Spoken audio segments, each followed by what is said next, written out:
tout le monde, bonjour nos fidèles téléspectateurs, et puis bonjour à ma Dream Team. Oui. Bonjour Daniel. Bonjour Gérard. Comment ça s'est passé cette semaine? Eh bien écoute, pas mal je trouve. D'abord, bonjour tout le monde, ravi d'avoir les nouveaux. Oui. Et puis pour ce qui m'a marqué, moi je pense que c'est le fait qu'il y ait une station de métro qui s'appelle Aimé Césaire. Oui. Et de penser qu'il y a des milliers et des milliers de personnes qui tous les jours vont passer, vont voir Aimé Césaire en se demandant qui c'est. Le seul fait qu'ils se demandent qui c'est déjà pas mal. Donc voilà, je suis contente. Ça faisait partie de mes coups de cœur aussi, donc très bien, de mes good news. Très bien. Deuxième protagoniste, The Man in Black. Monsieur Eddy Marajou, une star que je ne vais pas présenter, un politologue, un homme des plus grandes télévisions, qui nous fait la condescendance de venir avec nous. Je vous remercie de votre invitation, Monsieur Dorling Carter. Ça fait des années que nous n'avons pas échangé. Je m'adresse à mes amis et je voudrais vous remercier de votre invitation, tous. Très bien. Et toutes. Très bien. Alors, il faut que je vous explique qu'Eddy et moi, on ne s'est jamais lâchés. Même lorsque, parfois, il est resté à certains endroits que j'estimais devoir abandonner. Je lui avais auguré que ça se terminerait mal, mais j'ai une sorte de précognition des choses. Ça s'est terminé mal. Mais enfin, du coup, il est devenu encore plus star à la TV, et puis il est venu sur la deuxième télévision qui monte, savoir Zitata. Nous l'accueillons. On n'applaudit pas. On n'applaudit pas parce qu'on garde les applaudissements secrets pour une autre star, M. Serge Tali. Bonjour, je ne savais pas, mais c'est certainement une star filante. Mais bon, mais en tout cas, je suis très, très content, très heureux de rencontrer des gens que je voyais derrière le petit écran. Ça fait bien quand je sais quand je veux être comme lui. Arrête, Serge Tali a eu des émissions sur la TV, il a des directeurs de journaux sportifs et tout. Arrêtez de jouer aux faux hommes là comme ça. Vous êtes des stars, Voilà. On ne se refait pas. On te présente nos excuses. Oui, voilà. Et puis, mon égérie, ma grande, attention, il ne faut pas réduire, Nadia Selkal, qui nous revient en pleine forme. Bonjour Gérard, bonjour tout le monde. Oui. Alors, je pose aux deux dames, quel effet ça vous fait d'avoir des nouveaux avec vous? Vous êtes contente, de émue, satisfaite? Oui, si, on attend des visités. Oui, non, mais tu as l'impression de dire, bon, c'est vrai, on est content. On a dit qu'on est content, voilà. Autrement dit, il ne faut pas en faire un plat. Moi, je suis très content, donc j'en fais un plat. Je suis désolé, je dis ce que je pense, c'est une émission. On est naturel, on est sincère, donc content. Mon content. Alors, en ce qui concerne, les choses qui t'ont ému cette semaine, Nadia. Juste une chose, on parlait de l'iPhone, c'est juste début février, le 2 je crois, il y a l'emoji de l'homme enceint qui est sorti. On avait parlé à l'une des émissions de Yel, le nouveau pronom. Et aujourd'hui, il y a l'emoji de l'homme enceint qui est disponible sur les iPhones. Voilà, je trouvais que c'était une boucle qui se bouclait. Alors, moi, j'ai partagé mes réflexions pré-émission en news tout court, des formations toutes plates. C'est Alexandra Élysée qui va participer à Koh Lanta et pour qui c'est un rêve. Et on pourra la découvrir, dit le journal local, dans les petits écrans. Alors, je veux dire que c'est sur les petits écrans. Ensuite, dans les good news, je ne mens pas, allez regarder le grand journal. Dans les good news, c'est comme tu dis, c'est une station de métro. Bon, on ne va pas s'étendre. Deuxième sujet, c'est Laurent Legendard, qui a été nommé directeur de l'Agence régionale de santé, l'ARS, Guadeloupe, Saint-Martin et Saint-Barthélemy, à qui je dis que Dieu le protège. Hein. Et puis dans les bad news, c'est le décès d'Armand Nicolas, historien. Parce que oui, j'ai oublié de vous dire que nous avons un historien dans la personne de M. Serge Tali. Et puis je voudrais aussi tout de suite faire la promo tout de suite de ton bouquin qui vient de sortir, Timulade. Bon, ça c'est le premier, l'ancien. Après j'en ai déjà eu un autre. C'est une production frénétique, c'est ça. Oui, qu'on n'a rien à faire. Attendez, regretter. Tu m'as vu venir. Historien, on fera une émission spéciale, comme on a fait pour un tas de grands hommes, M. Armand Nicolas. On sera chargé, je te le dis déjà, alors on commence à gratter. Oui, pas de problème. Dans les mauvaises nouvelles, c'est la hausse de 10 centimes sur les carburants. Eddy va vous parler un peu plus tard de la façon dont ça fonctionne. Et puis un blessé, tous les jours, par balle, dans ce pays-là, dans le nord, dans le sud, sauf à Grand-Rivière. Pour l'instant. Voilà. Et malheureusement, nouveau blocage au CHUM. Mais qui a été débloqué rapidement. Oui, mais avec des particularités, c'est des médecins agressés, l'interdiction d'accéder aux urgences, des propos violents, l'interdiction, l'empêchement de l'approvisionnement. C'est un caractère un petit peu étrange. Et puis la réflexion du syndicaliste Haribo, secrétaire général de l'UGTM Santé, qui estimait que cette action va dans l'axe de la liberté de choix. Je reprends ces mots. Ça va dans l'axe de la liberté de choix concernant l'obligation vaccinale et dans la défense des intérêts du personnel et de la continuité des soins. Nous ne nous indignons pas, nous ne nous exclamons pas, on dit ça complètement. On croit le peuple martiniquais assez intelligent pour juger de telles incongruités. Jingle, l'actualité.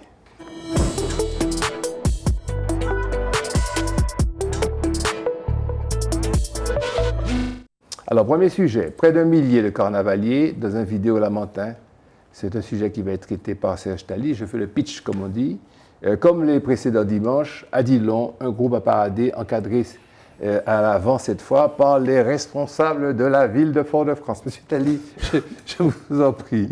Oui, c'est une information qui, à mon sens, est à peine surprenante parce que les interdictions passées n'avaient pas été respectées non plus. Donc les questions qu'on se pose, pourquoi ? Pourquoi faire quand même des vidéos? Alors, j'ai essayé de trouver des raisons. Alors, l'insubordination. Ouais. L'insubordination, on va me sortir une théorie fumeuse sur les séquelles de l'esclavage. Donc, il faut s'opposer, parce que s'opposer, c'est digne. Opposer, c'est faire honneur aux anciens. S'opposer, c'est montrer que l'on a de la dignité. Donc, on s'oppose. Sauf que le virus là, pas qu'à courir vider. C'est ça le problème. Mais moi, je me dis que s'il y en a qui peuvent aimer les regroupements, qui peuvent aimer la foule, ils peuvent aimer les collets serrés, ben, le virus aime ça. Le virus, tous les virus, et celui-ci aussi. Alors, organiser des vidéos en pleine pandémie, c'est tout sauf courageux. Alors, les gens vont dire, Tali, tu n'as encore rien compris, c'est un positionnement politique, puisqu'il y avait des élus. Alors, je dis positionnement politique, ça veut dire qu'il faut montrer à l'envahisseur dominateur que ce peuple est résistant. On résiste à tout, et faire la festa, c'est résister. C'est ça. Donc, vous voyez, va le monter, aller, c'est résistant. C'est la révolution. C'est la révolution. Alors, c'est politique. Alors, moi, je m'incline devant le courage physique des élus. Parce que je dis courage physique, parce qu'il faut avoir un sacré courage pour aller prendre un virus dans un virus. Sauf s'ils ont une foi inébranlable dans le vaccin qu'ils ont en fait pris. Ouais. Et que malgré tout... Donc, alors, il faut quand même leur dire que le vaccin, même si tu as pris les 3 shots, ne protège pas totalement du virus. Il faudrait quand même d'Omicron, il faudrait leur dire. En tout cas, moi je pense que c'est un manque de courage politique. Voilà, je le dis, parce que c'est tellement plus simple de se laisser aller par la vague, c'est difficile de nager à contre-coup. J'ai failli dire à contre-temps, mais bon, à contre-courant. C'est dans l'air du temps. Oui. Donc je m'interroge, sans juger, comme d'habitude, est-ce le rôle d'un politique de ne pas faire ce qu'il faudrait qu'il fasse pour préserver la santé de ses mandants? Je ne sais pas si on m'a suivi, mais je suis un petit peu compliqué des fois. Mais j'ai toujours ce problème d'incapacité à comprendre les choses. Oui, il y a une voix qui me souffle que le carnaval serait un défouloir. Ah, ça c'est encore autre chose. Ouais. Alors après les pandémies, après les confinements, après les restrictions de toutes sortes, il faut s'éclater, il faut péter caille là. Alors on pète la caille. Permettez-moi d'avoir une pensée émue pour toutes ces populations à travers le monde qui n'ont pas de carnaval, qui ne se défoulent jamais. Tous ces Martiniquais qui entre 1940 et 1945 n'ont pas eu de carnaval. Je compatis. Je ne parle même pas de ceux qui, après 1902, étaient dans le deuil, ils n'ont pas pu de se défouler. Alors, on nous défouler. Alors, encore un argument, c'est un héritage. Alors là, c'est un héritage africain. Oh papa. Alors là, excusez-moi, m'avait traité d'historien, disons que je lis des histoires. C'est l'ignorance crasse de notre pays. Le carnaval vient d'Europe. C'est une création européenne du Moyen-Âge, inventée par l'Église catholique pour pouvoir arrêter la bombance. Donc on crée le mercredi des cendres. Carnavalerium en latin, ça veut dire quelque chose comme suppression de la viande. C'est ça. Donc on fait le carnaval et après on ne bouffe pas de viande. Après c'est le carême. C'est le carême. Alors on dit d'Europe, mais qui ça, monsieur Kadi? Oui, mais d'Europe ils sont venus. Parce qu'au XVIIe siècle, il y en a qui sont arrivés avec leur carnaval. Et ils ont fait leur carnaval. Et les Africains qui étaient là, ils étaient goguenards, ils arrivaient, ces messieurs, ils se moquaient. Et les Africains qui étaient là, ou leurs descendants, mais les descendants n'étaient plus africains. Simplement, ceux qui sont arrivés étaient africains. Leur identité. Juste 20 ans après, ils n'étaient pas africains. Oui. Mais bon, ça c'est pour ceux qui ne savent pas. Ils ont copié. Puis ils ont copié, ils ont dit, on pourrait mettre nos trucs. On a mis le tambour, par exemple. Et puis ça devient africain. Mais non, c'est européen. C'est européen. Alors c'est pour ça, puis je vais finir. Ils ont mis des costumes aussi. Ils ont mis des papadjams, par exemple, qui viennent de Casamance, c'est au Sénégal. Alors, le carnaval des fouloirs, mon passage, ce que je sais, et ça va vous faire plaisir autour de la table, au moins à certains, c'est le résultat d'un métissage entre l'Europe et l'Afrique.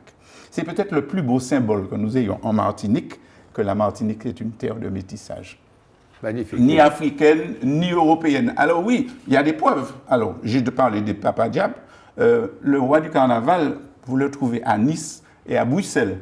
Ouais. Les Touloulous qu'on est en train de voler au Guyanais, j'ai fréquenté les Touloulous à Limoux, dans l'Aude, pour le carnaval de Limoux, et c'est exactement ce qu'on retrouve à Venise. Ça ne peut pas être plus européen. Pas avec la même appellation. Non, ça s'appelle des Touloulous, et puis c'est le carnaval de Venise, et puis la marche, c'est très enrubanné. Donc, ce n'est pas de la résistance, ce n'est pas un défouloir, c'est la symbolique même de la Martinique. Le carnaval, c'est la Martinique. Mais si on veut qu'on fasse d'autres carnavals, il faudrait qu'on arrête de se mettre un millier ensemble pour se passer le virus. Mais parce que, bon, ce serait bien. Mais ceci étant, on est dans un pays de gens courageux. Et j'ai fini, l'interdiction viendra puisque le pass vaccinal ne sera appliqué que le 7 mars. Donc vous pourrez courir le vider entre-temps.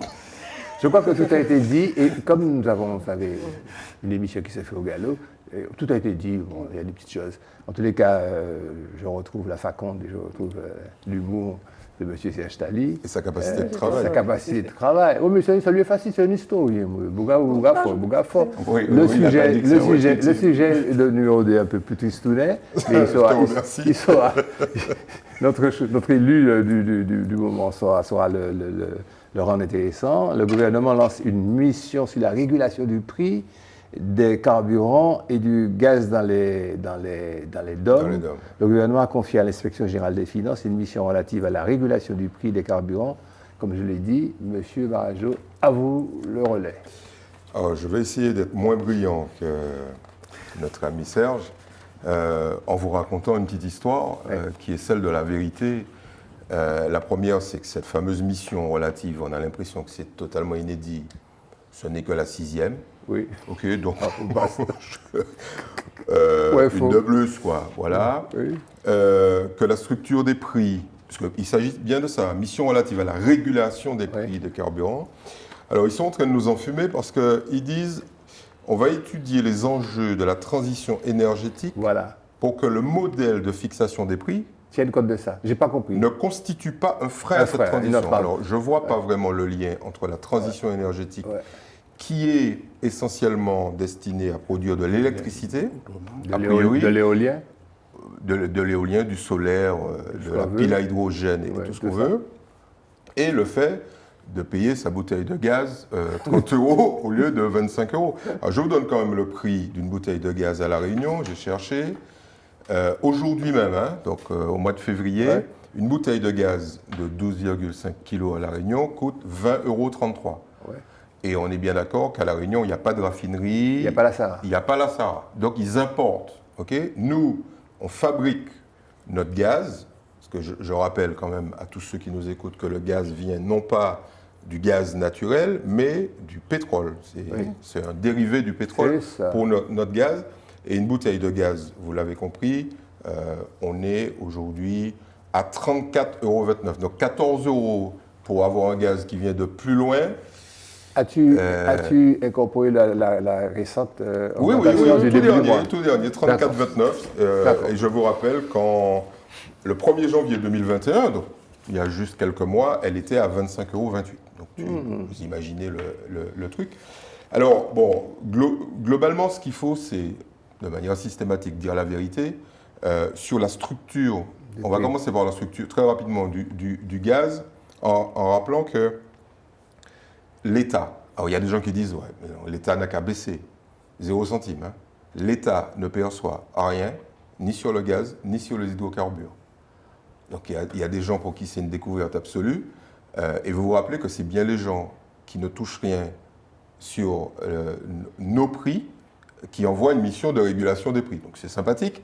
Donc, parce qu'ils vont dire finalement, et ça va être toujours la même conclusion, mais les mecs, c'est vous. Baissez les taxes. Mais c'est vous, baissez les taxes. Locales. Alors, là encore, sur le gaz, il n'y a pas de taxes, pas trop de taxes de la CTM, quasiment aucune taxe. Et l'essentiel du beurre, puisque c'est du beurre quand même, c'est la distribution. C'est-à-dire les transporteurs, pas beaucoup, mais surtout les grossistes. Bon, laissons le gaz tomber, puisque de toute façon, ça va être une réflexion locale, une décision locale. Passons aux hydrocarbures. Alors, il y a une espèce de, j'allais dire, de mythe sur le fait que 75% du prix du super et du gazole, ce sont des taxes. C'est faux. Bon, donc là encore, on va peut-être casser le mythe. Ce n'est que 38%, mais c'est déjà pas mal.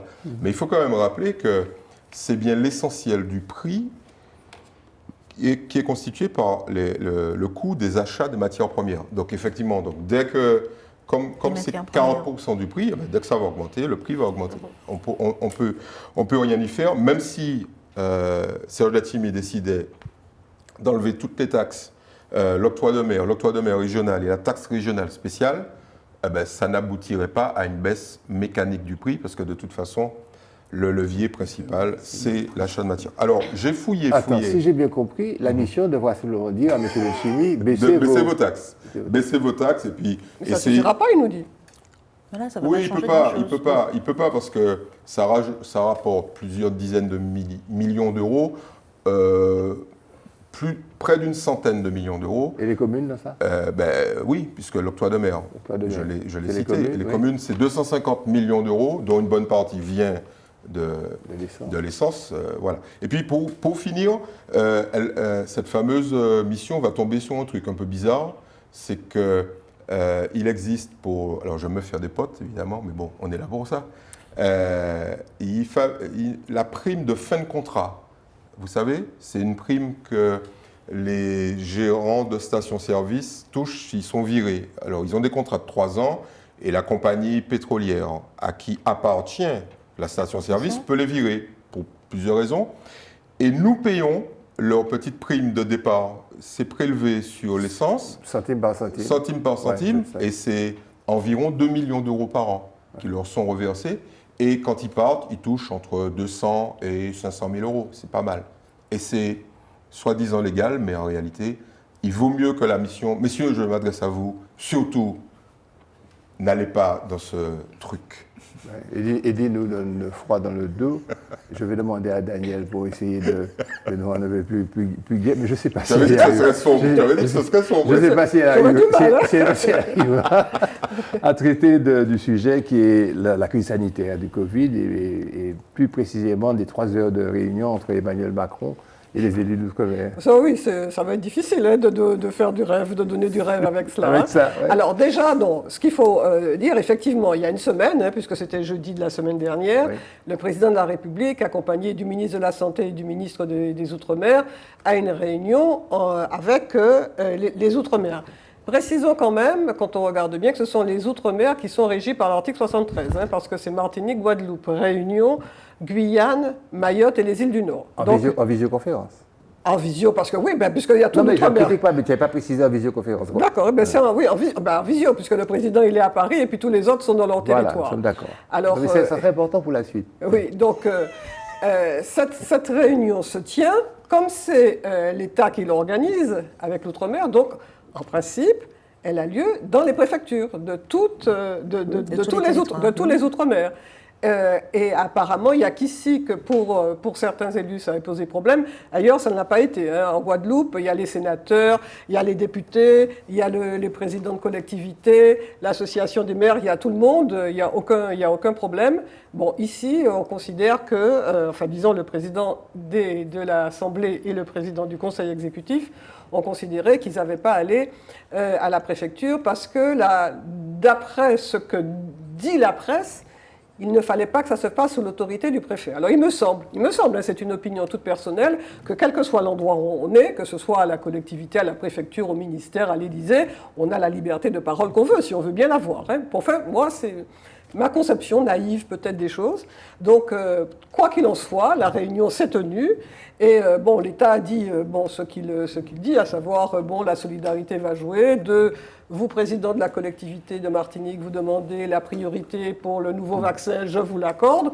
Donc, ensuite, il y aura l'aide qui sera maintenue. Et puis, dans 4 ou 6 semaines, je vais faire une nouvelle réunion avec chaque territoire isolément et non pas tous réunis. Sauf qu'on sera en pleine campagne électorale. Donc, moi je dirais, l'Outre-mer a demandé, parce que c'est une volonté des Outre-mer, des élus de l'Outre-mer, que cette réunion ait lieu. Elle a eu lieu, l'État il l'a fait, lui a demandé, il est allé. Bon, maintenant, ce que ça va donner, on verra bien, mais il ne faut pas oublier que nous sommes en pleine période préélectorale présidentielle. Juste un petit point, puis on va continuer. C'est la notion de différenciation affirmée par Macron. Est-ce qu'il n'y a pas quelque part quelque chose de positif dans cette Oui, mais ça n'est pas nouveau, ce n'est absolument pas nouveau. Il le dit depuis plusieurs... Moi, je crois qu'il faut quand même saluer le fait que ce soit une élue guadeloupéenne qui ait, lors du débat parlementaire, introduit la possibilité pour l'application du pass. Madame Bello, non je ne me souviens plus. Et donc ça existe. En fait, simplement, il y a des outils et il faut que les élus s'en servent. C'est tout simplement ça. Au niveau de la création de la loi, au niveau de la prise de décision. Ça fait un moment qu'il avait parlé de différenciation. Il y a au moins 2 ans que je suis en conflit avec mon ami Marajo sur l'application. Conflit entre guillemets. Entre guillemets. C'est-à-dire que moi, j'avais cru que ça serait déjà appliqué, la différenciation. Donc, Eddy avait raison sur la vitesse d'exécution. Donc, elle est possible. Ce qu'il faut savoir, c'est qu'on a les outils, tous les outils juridiques pour pouvoir le faire. Donc, ça n'est pas un bouleversement, une révolution, c'est possible. C'est possible. Et je voudrais juste rebondir puisque la réunion a lieu sur la pandémie, pour rebondir sur le sujet qui a été tout à l'heure sur le carnaval, pour rappeler que Trinidad, qui est le pays de la Caraïbe qui organise un des carnavals, a considéré que le carnaval ne serait ouvert qu'aux vaccinés. Ouais, c'est M. Red. Tu veux dire quelque chose aussi? Oui, sur la différenciation, on va appeler ça comme ça. Et tu as parfaitement raison, les Guadeloupéens sont en avance largement sur nous, sur cette affaire, parce qu'ils viennent d'obtenir l'inscription dans la loi que ce fameux congrès, vous savez, on réunit des élus qui décident de nous proposer, relativement au changement de statut, un référendum ou une consultation populaire. Ça a déjà été le cas. Comme ça a été le cas en 2010. Mais les Guadeloupéens ont réussi, puisqu'ils sont plus spécifiques que nous, ils adorent la différenciation, que dans ce fameux congrès, les maires, aujourd'hui, n'ont pas le droit au vote final. Les Guadeloupéens, désormais, les maires auront le droit de vote. Et comme la majorité des maires guadeloupéens ne veulent pas de fusion entre départements et régions, ils vont imposer le blocus. Et nous, on ne l'a pas vu passer. Là-dessus, je pense qu'on a de bons petits jingles pour passer aux différents sujets de la société martiniquaise et du monde.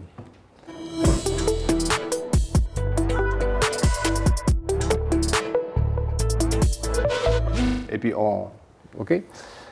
Écoute, en termes de sujet sociétal, quel vilain mot de société, on va parler de Covid et sport. On prend sur ta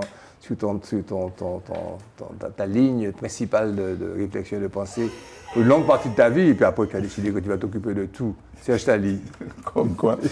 Mais poser la question, c'est répondre, le sport et le Covid. Pour une simple raison, c'est que tout compte fait, on sait que le sport est fondamental pour la vie. Je vais lire un texte officiel, ça m'arrive aussi.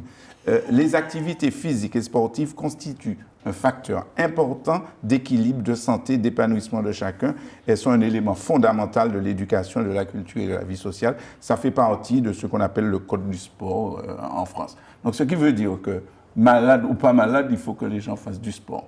Oui, mais là, ils sont malades. Malades ou pas malades, on n'oblige personne à rien, et on n'oblige tellement pas que les gens sont de plus en plus malades parce qu'ils ne font pas de sport. Il suffit de prendre le taux d'obésité dans la société française, un petit peu plus martiniquaise parce qu'on aime bien le fast-food et tout. Alors, le Covid, puisque tu es impatient, tu me demandes. Avant Covid, il y a une étude, merci, de 50 000 patients, sur 50 000 patients, qui montrent que les sujets les plus actifs, les plus performants, les gens comme Eddie Barajo, comme Gérard sportif. et tout, en termes d'activité sportive, quel que soit l'âge, étaient les moins touchés, infectés par le coronavirus. Au contraire, les accros de la télé, du canapé, comme moi, ont 2 fois plus de risques d'être hospitalisés. Des séries américaines, New York section criminelle et compagnie. Et parmi ces allergiques au mouvement, 73% ont besoin de la réanimation et ils ont 2 fois plus de chances d'être morts. De mourir. De mourir. Du fait du Covid. Du fait J'aime du bien Covid. l'expression d'être mort. Alors, pendant l'infection, soyons sérieux quand même, pendant l'infection, il vaut mieux ne pas essayer d'aller courir ou de nager, etc. Mais quel sport choisir? Par contre, après la maladie, il faut aller progressivement marcher, courir, nager. Les spécialistes estiment que c'est the solution. Oui, c'est la solution. Pendant la maladie, tu as un virus qui te mange, que tu ne peux pas faire. Non, tu ne peux pas faire grand-chose. Okay. Et puis, il ne faut rien faire pour que tu n'aies pas de soucis cardiovasculaires. Non, mais tu fais déjà du sport en respirant. En respirant, plutôt. Alors, donc, la condition, par contre, après, la condition sine qua non pour récupérer du muscle, de l'énergie, du rythme cardiaque, travailler l'essoufflement, c'est faire du sport. Après, c'est faire du sport. Alors, pour faire simple, je dis, ça permet de réadapter le corps. Il faut aller progressivement, de préférence avec un médecin. C'est comme pour le cancer, paraît-il. Le cancer, il y a des preuves que des gens qui ont été atteints du cancer ont eu des rémissions grâce à la pratique sportive. C'est la preuve absolue, finalement, de l'importance du sport. Il faut faire du sport. Oublions les déviances du sport professionnel, c'est un autre sujet. Donc, il faut faire du sport avant d'avoir le Covid, même si vous n'avez pas le Covid, qu'après le Covid, à tous les âges. Regardez Gérard Darling Carter, qui pratique la natation de façon quotidienne. C'est un bel exemple, malgré son âge que nous ne dirons pas. Ceci dit, pour jeter le... Fallait pas l'inviter. Je ne sais pas si je vais l'inviter encore. Mon discours, mais il est tellement bon. Non, mais il est tellement bon. Mon discours de bisounours vole en éclats face au gouvernement. Parce que c'est bien joli tout ce que je viens de dire. Faites du sport et puis tu seras bien. Parce que je n'ai pas vu d'interdiction... Sur le sport, c'est très bizarre. Il y a des interdictions de regroupement face aux jauges. Il y a la distanciation physique, il faut faire attention. Ouais. Il faut faire le port du masque. On prend plein de décisions depuis le 24 janvier. C'est la circulaire du 24 janvier. Mais à aucun moment, le gouvernement ne fait passer le message qu'il faudrait faire passer. C'est qu'il faut de l'activité sportive nécessaire et obligatoire, mais la France et la Martinique, ipso facto, c'est un pays de spectateurs et de téléspectateurs, mais pas de sportifs. C'est dur avec nos amis français. Vous êtes convaincus tous qu'il faut faire du sport? Absolument, oui. Je n'ai pas nommé les dames, mais elles sont tellement... On voit quand même, je sais, mais comme elles sont tellement en forme, je n'ai pas pris la peine de le dire. Si tu étais un pléonasme. Puisque nous sommes d'accord, on va confier à Nadia de nous parler des contraintes, encore le Covid, des contraintes du Covid pour les candidats qui sont nécessairement invités à beaucoup de prudence, parce que faut pas que comme le carnaval, il ne faut pas que leurs réunions, leurs meetings et leurs forums génèrent des clusters et autres foyers d'infection. Oui. Et pour le coup, en ma qualité de sportive de haut niveau, pour le coup, c'est vrai qu'on sait les restrictions sanitaires, on a encore pris un coup, et puis bizarrement, on est dans une année électorale. On se retrouve avec pour tout ce qui est meeting, il n'y a pas de jauge, il n'y a pas de restrictions annoncées. Et là, on se dit, mais il y a un petit souci. Enfin, c'est quoi on n'a pas le vote à distance, ensemble, mais on ne peut pas. Donc, il se trouve que les questions de meeting politique, la question politique, c'est vraiment une expression démocratique. Et ça, c'est vraiment protégé par le Conseil constitutionnel. Je dis que ça, je n'ai pas cherché plus que ça. N'empêche que les candidats, ça les met dans une position un peu... de responsabilité. Voilà, de responsabilité dans le discours et dans les actes, parce que ce qu'ils vont faire, la façon dont ils vont se réunir, tenir les meetings, etc., nécessairement parle au plus grand nombre. Et c'est l'occasion de gagner ou perdre des voix. Et ça implique aussi ça, c'est le côté positif, j'ai envie de dire, on peut y venir, de la pandémie, puisqu'il faut en trouver un. C'est bien de se dire d'innover. Comment faire pour garder le concept du meeting, qui est un regroupement. Parle-nous, vas-y directement sur Jean-Luc Mélenchon. Comment oui, voilà, mais lui, il a fait de l'innovation. C'est vrai que je n'aime pas dire le nom des gens. Mais lui, il a innové, il a réussi à faire quelque chose, mais qui a été un flop finalement. Mais en tout cas, il y a l'initiative.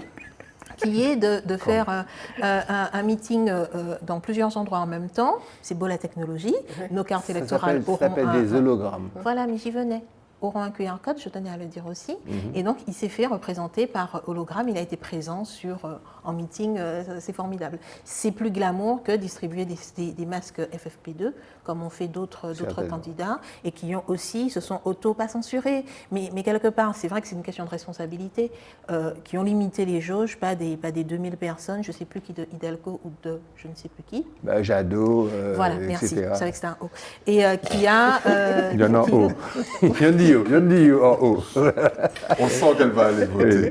On sent qu'elle est prête à aller voter. Absolument, parce que voter, c'est un droit, mais c'est aussi un devoir. Citoyen. Comme ça, tu peux l'ouvrir C'est après. bien. Cette émission sert à ça, en fait. Je voulais vous dire, absolument, nous sommes dans le fil du BCBG, de ce qu'il faut dire.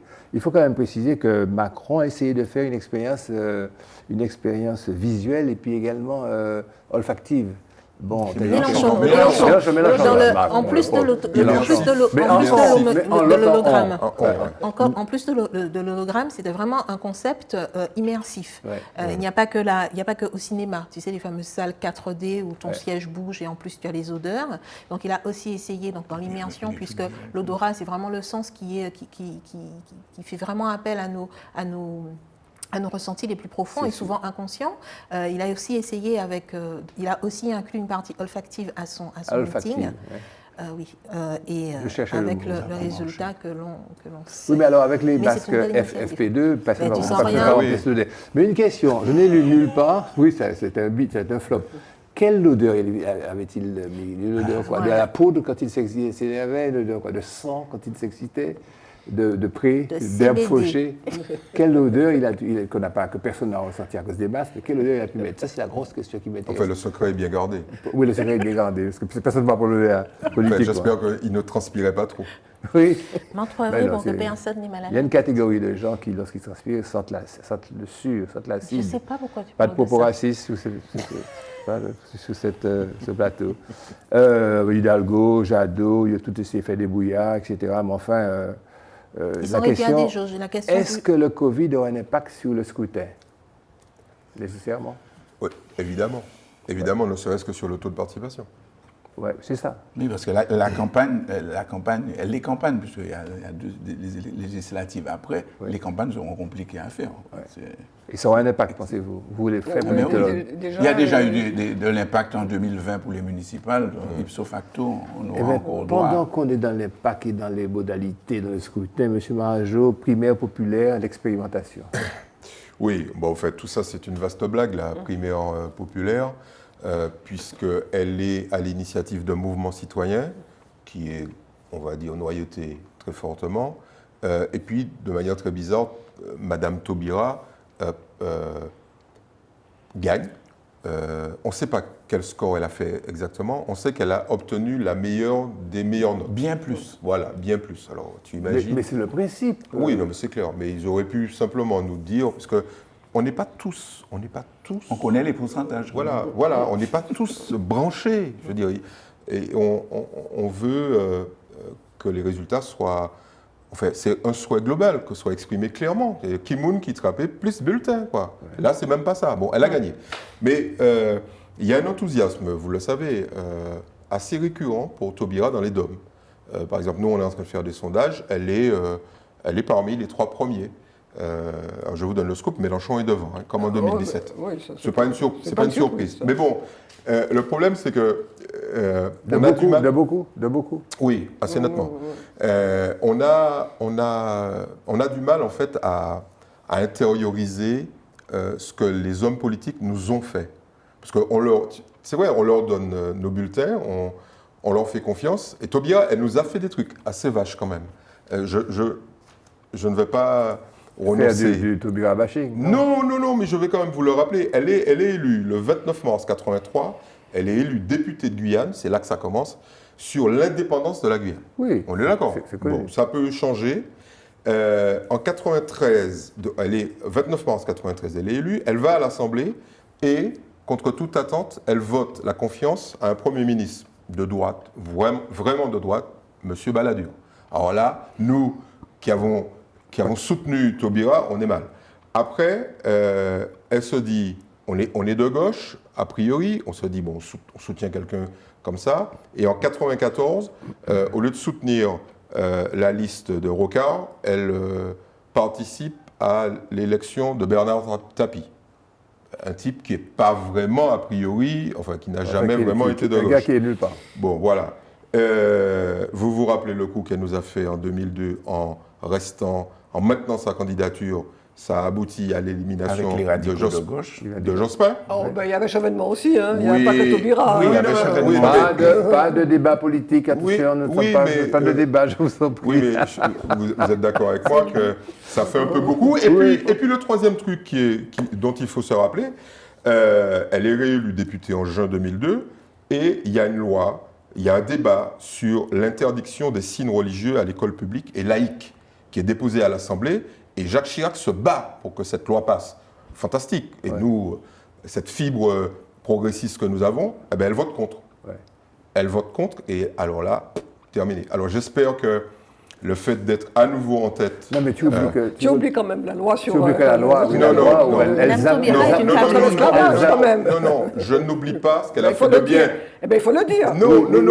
Non. Mais attends, pas dans le bashing, parce que moi, je ne bashing. Non, c'est pas du bashing. C'était juste un petit rappel. Attends, la loi, à mon avis, est une loi bien symbolique, commémorielle et tout, mais une loi vide et qui nous a mis dans un cancan infernal avec certains groupes associatifs et autres. Qui se déboutés régulièrement. Oui, parce que la loi n'avait pas prévu de responsabilité. On lui avait dit, Christian. C'est quand même quelque chose qu'on reconnaisse, que la République française reconnaisse que l'esclavage est un crime contre l'humanité. Quand même, on ne va pas bouder ça. Non, mais Daniel, c'est un minimum. Mais il fallait le faire. Avant sa loi, voilà, il ne fallait pas le cas. Ce minimum n'était pas rempli. Il fallait aller plus loin.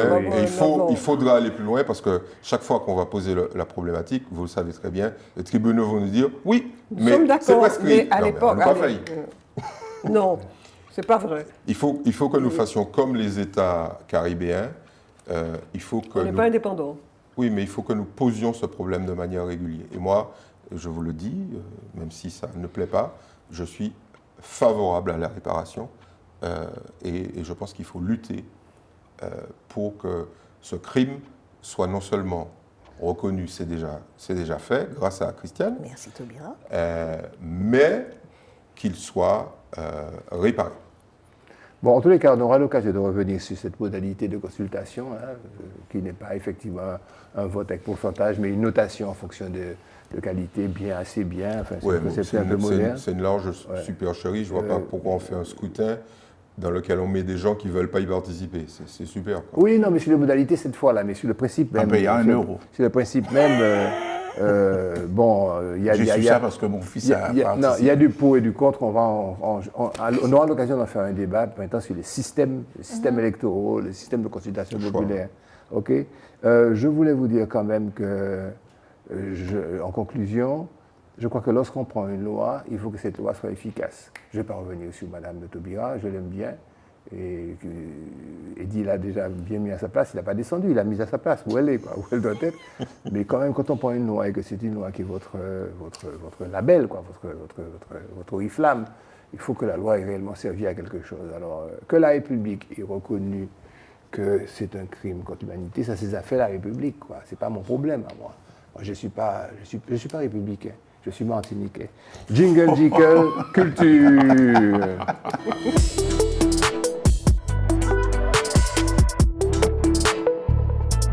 Alors, culture, le siècle du populisme, un petit bouquin passionnant dont va nous parler Nadia. Alors, c'est le phénomène. Daniel, je vous aime. J'ai lu non, mais quelle émotion. Attendez, j'ai lu un rapport scientifique qui dit que la confusion des prénoms signifiant a été un grand amour pour l'ensemble des gens qui se confondent. Faites une fusion dans mon cœur. Tu vas nous donner des sources. Le phénomène du populisme n'a pas encore été véritablement pensé. C'est en effet surtout qu'il a jusqu'à maintenant servi à caractériser les électeurs populistes, les vilains, et puis surtout à discuter ce dont il est le symptôme, ça veut dire les dérives, le désenchantement démocratique, etc.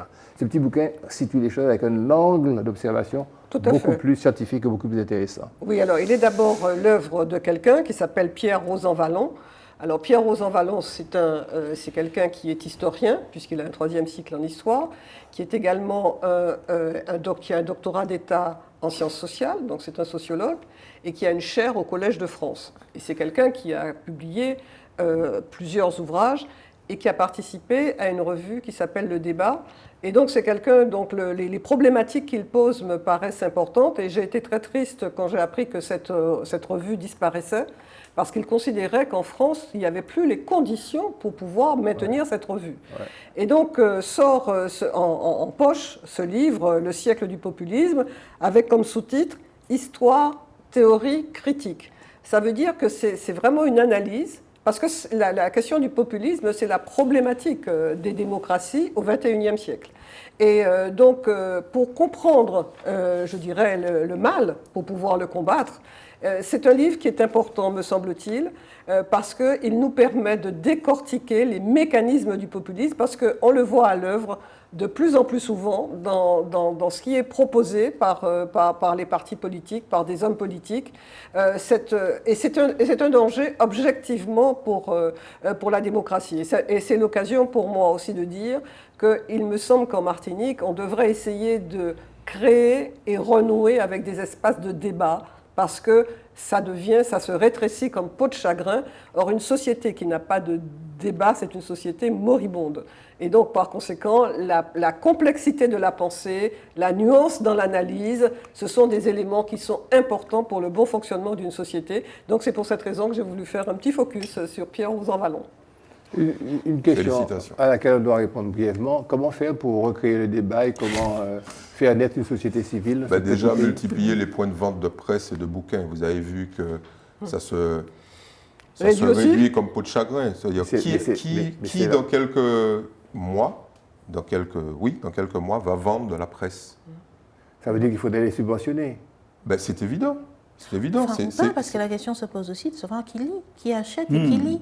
Acquérir, c'est aussi ça la beauté de notamment Internet, c'est de rendre accessible gratuitement un certain nombre de connaissances. Et là, on est dans la dérive, puisque ces fameuses connaissances, elles ne sont pas filtrées, elles viennent de partout. Et on a du mal à distinguer la parole du sachant de celui du quidam. Ça, c'est un premier point. Mais c'est vrai que surtout, c'est une question de gratuité. Si tu as accès à une information sans avoir à la payer, pour quelle raison tu vas payer pour la même chose? C'est pas la même chose.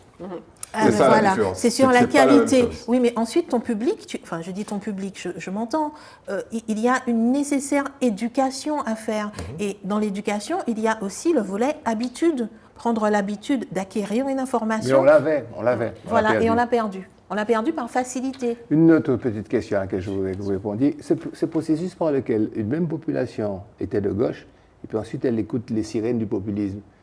C'est le manque d'éducation, le manque de formation. Je pose une question et j'y réponds.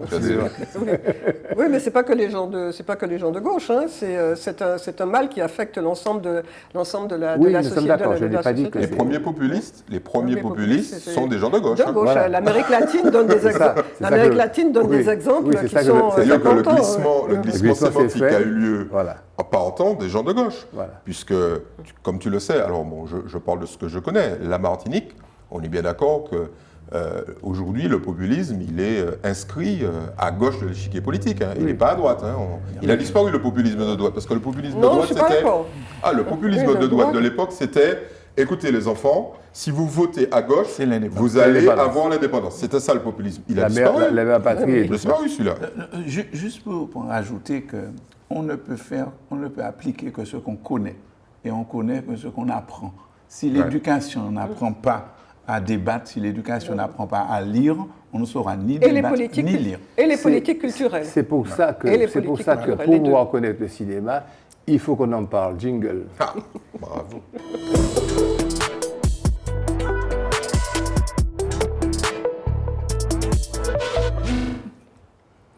Alors, Anne, étudiante prometteuse, tombe enceinte, elle décide d'avorter, prête à tout, pour disposer de son corps, de son avenir et de son âme. Nadia, tu nous décortiques ça? Oui, on est en 1963, c'est la France. Et ce film, L'événement, est tiré d'un ouvrage, d'un roman de non pas d'Audrey Diwan, j'ai oublié le nom de l'auteur. En tout cas, c'est un deuxième film d'Audrey Diwan. C'est comment faire d'un sujet aussi personnel un événement, un élément aussi fondamental et sociétal.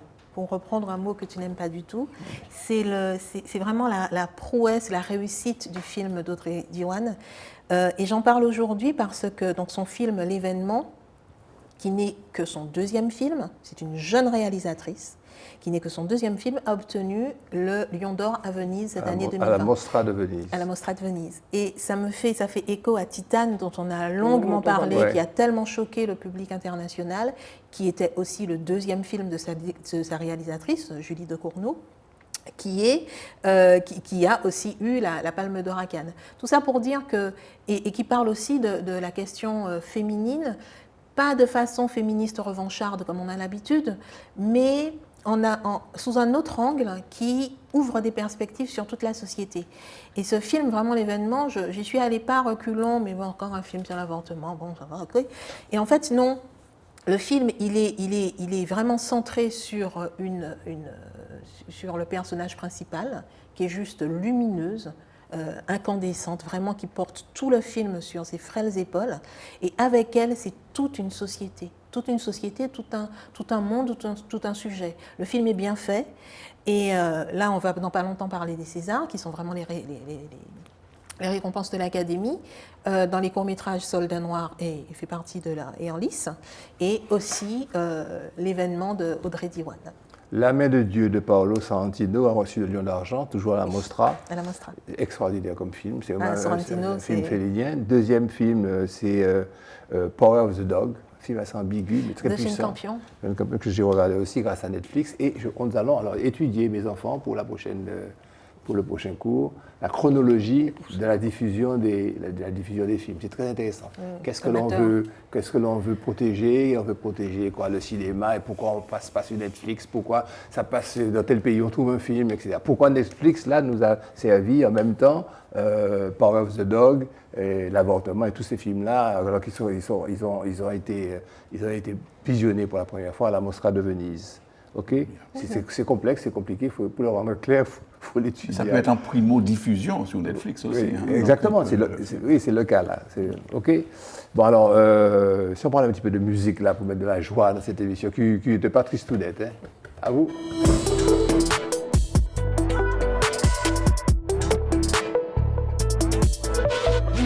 Alors, puisque Christian Boutan n'est pas là, puisqu'il est à Paris, il s'est déplacé avec madame et aller rencontrer Thomas Emmanuel Boutan qui organisait. Je vous donne tout. C'est moi qui vais m'y coller en essayant timidement de parler du Big in Jazz Collective.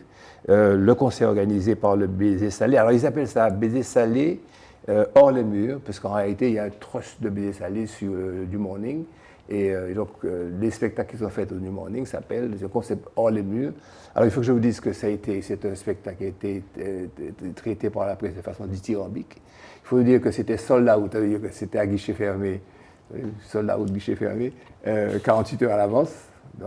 Et que j'ai vu qu'il y a des gens intelligents dans la presse sur le plan de la musique, qui connaissent bien les Antilles, puisqu'ils ont bien compris ce que les garçons veulent faire, ils citent le comité martiniquais de la musique, dont on m'a flanqué, je vous le dis parce que c'est une charge de la présidence, parce que je ne fais pas beaucoup de choses, sinon que d'être content avec les jeunes et d'essayer de sucer, de faire comme Gandhi qui dormait avec des pucelles, de sucer leur jeunesse.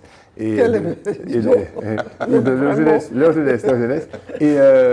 Et donc c'est la réalisation vraiment un petit peu autonome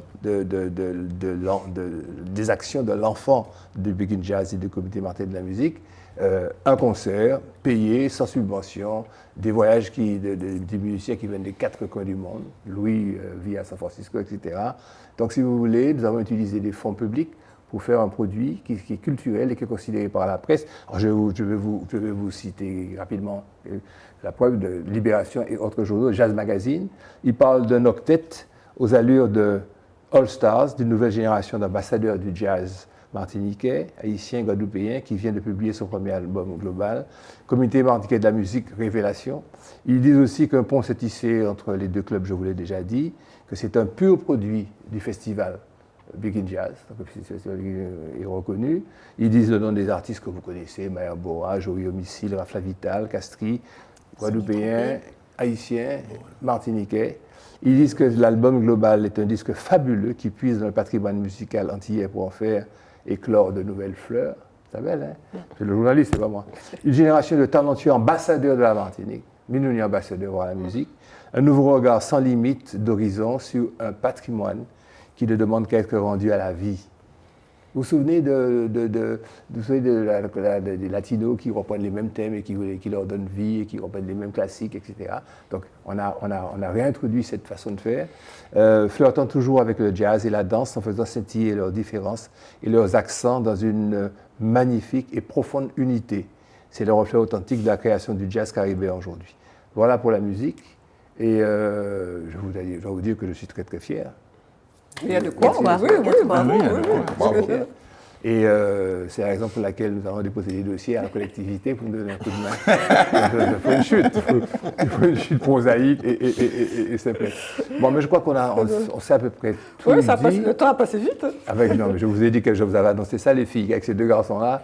C'est messieurs fort. Voilà, je pense que le public est d'accord avec moi. OK?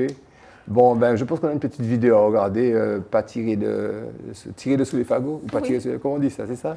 Une bonne petite vidéo finale. De bonne musique, en tout cas. Avec un peu de musique pour finir l'émission. Je vous salue, parce qu'on ne reviendra pas vous voir. Au revoir Daniel, à très bientôt. Je devrais sacrifier l'un d'entre vous lorsque Christian va revenir, il n'y a que des déchirement. Mais je peux dire à Christian, mon père il fait ça quand même. Christian, c'est la caillou, on ne fera pas ça, on va alterner. À bientôt. On peut faire un tour. Ah, oui, à bientôt. Mais vous voyagez tellement que je suis sûr que je vais me retrouver chaque fois complet. À bientôt.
Merci.